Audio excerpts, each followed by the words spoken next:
Hey, what's up everyone? Welcome to the channel. My name is Michael Pellegrini and this is my first video for the Pellegrini Guitar YouTube channel. I'm super excited about that. Because it is the first video, I'm going to take a moment to introduce myself, talk about my history with the guitar and motivations for doing this channel, and then we'll get into a demo of this beautiful 1980 Les Paul Custom that I've got here.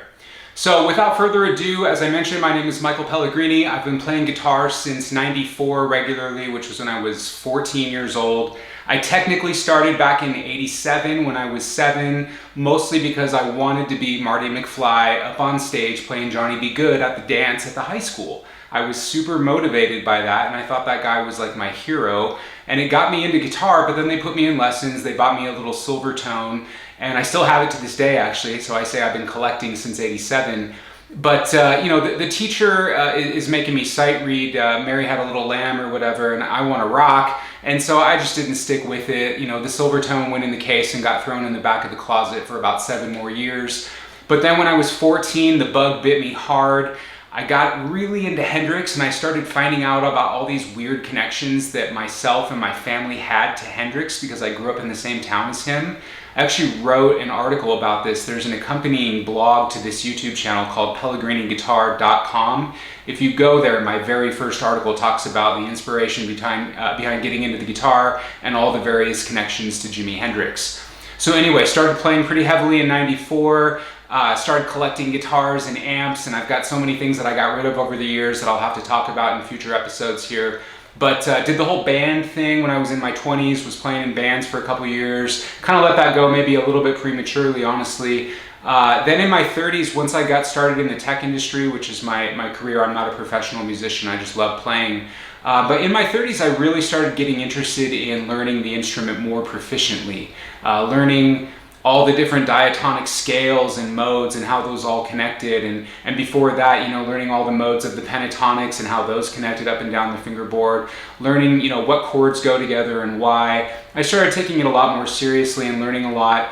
And over the past, I don't know, several months, I've just been thinking to myself, you know, what can I do as my next step to increase my involvement with the guitar community as well as give back to the guitar community. As far as involvement, you know, I'm on YouTube all the time. I have been for probably 10 years now, watching all the guitar celebrities. You know, I'm a huge fan of guys like Tim Pierce, Rhett Shull, the Andertons guys. I mean, I could go on and on with all the people.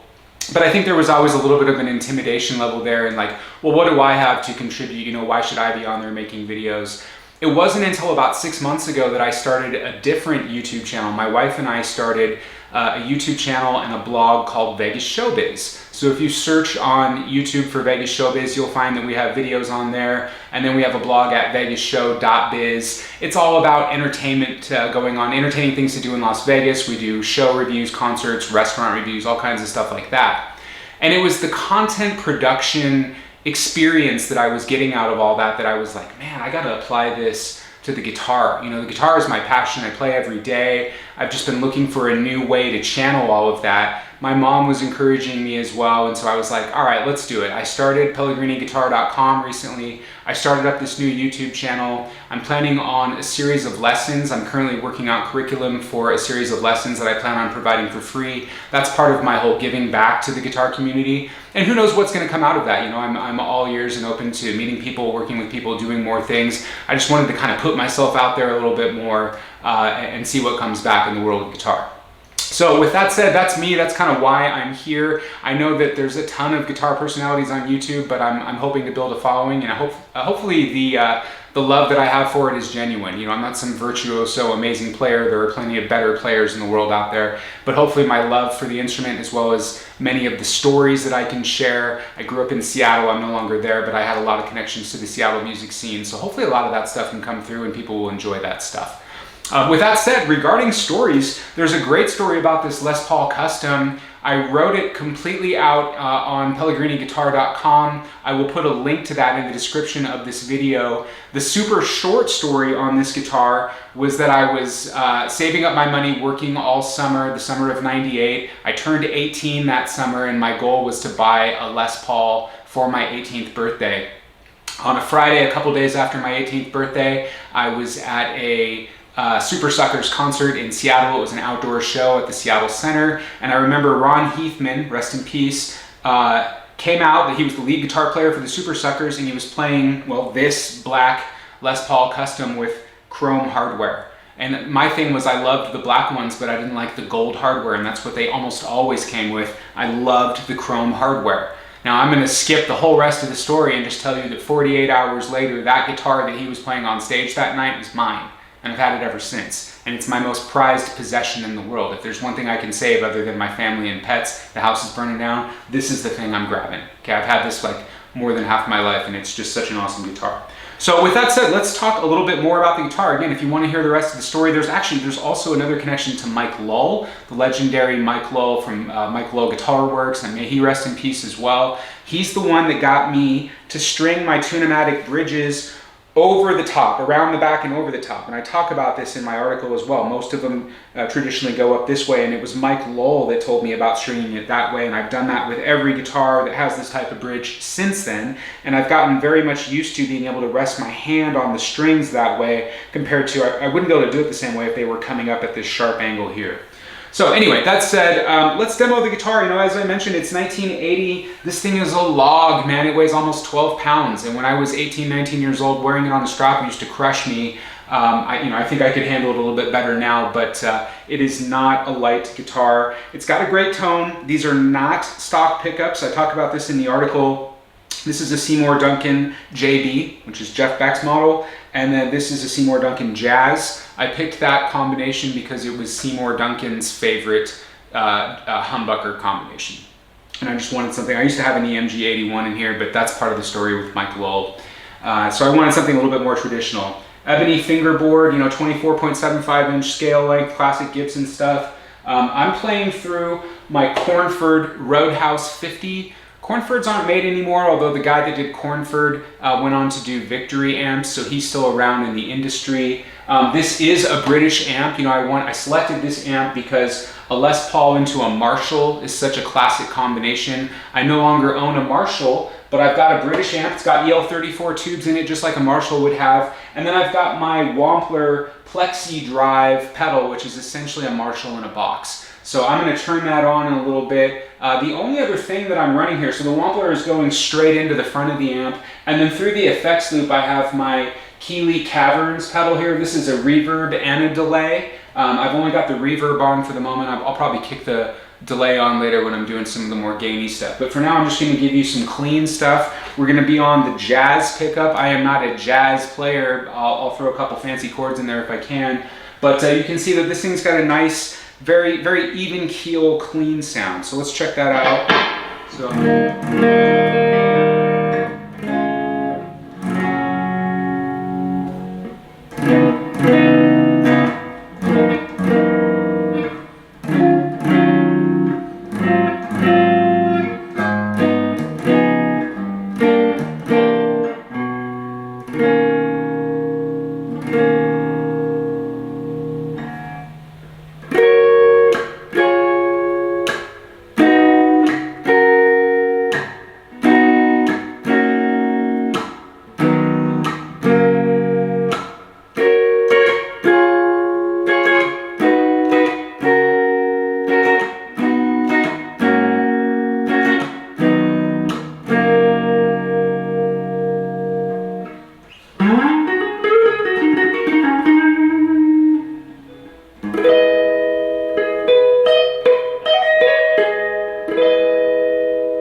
Go into the center position here.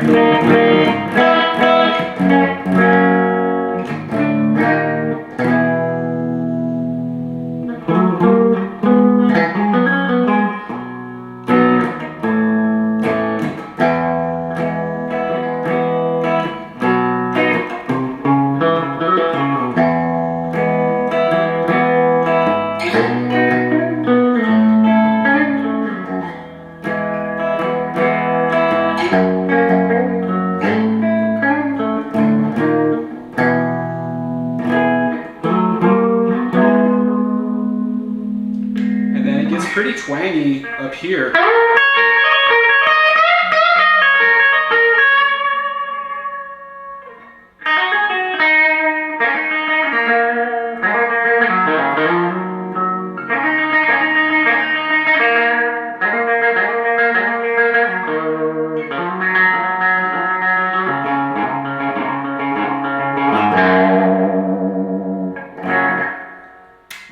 To go a little boost here, just get nice and bluesy.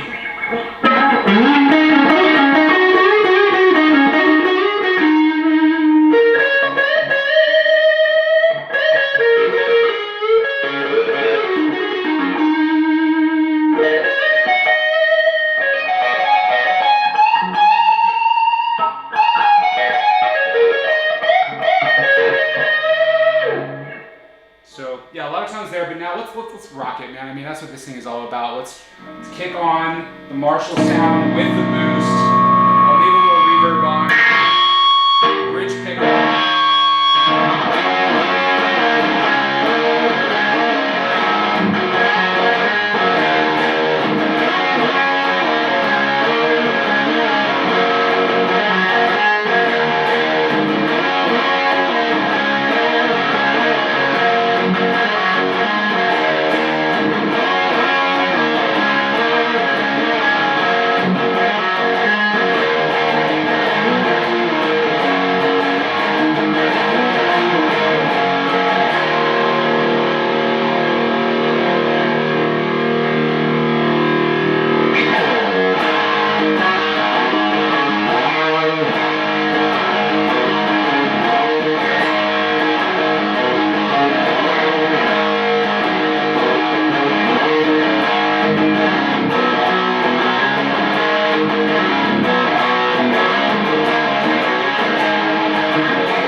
So yeah, I mean, it's meant to rock. Obviously, there's a lot that you can do there. You can get metal tones easily out of it, blues, bluesy rock. You can do the jazz thing. I mean, it's a very versatile instrument. As I mentioned, it is a bit on the heavy side, but you sort of get used to that. I think that was something that bugged me a little bit more in my younger years.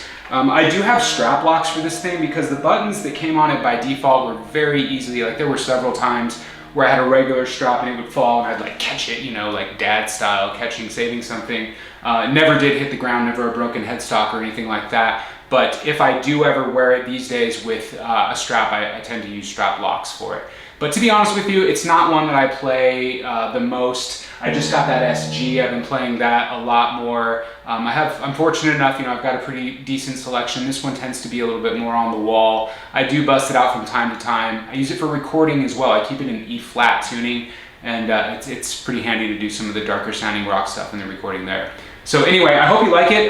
If you enjoyed The article, let me know, and if not, check out the article. There's a lot more to it, but let me know in the comments what you thought, and help me out by subscribing to the channel. I'm trying to build this up. I've got a lot of stuff that I want to showcase, stories to tell, all kinds of cool stuff to come. So keep an eye out, and if you want to subscribe, I would really appreciate it. In the meantime, rock on, and thank you for watching.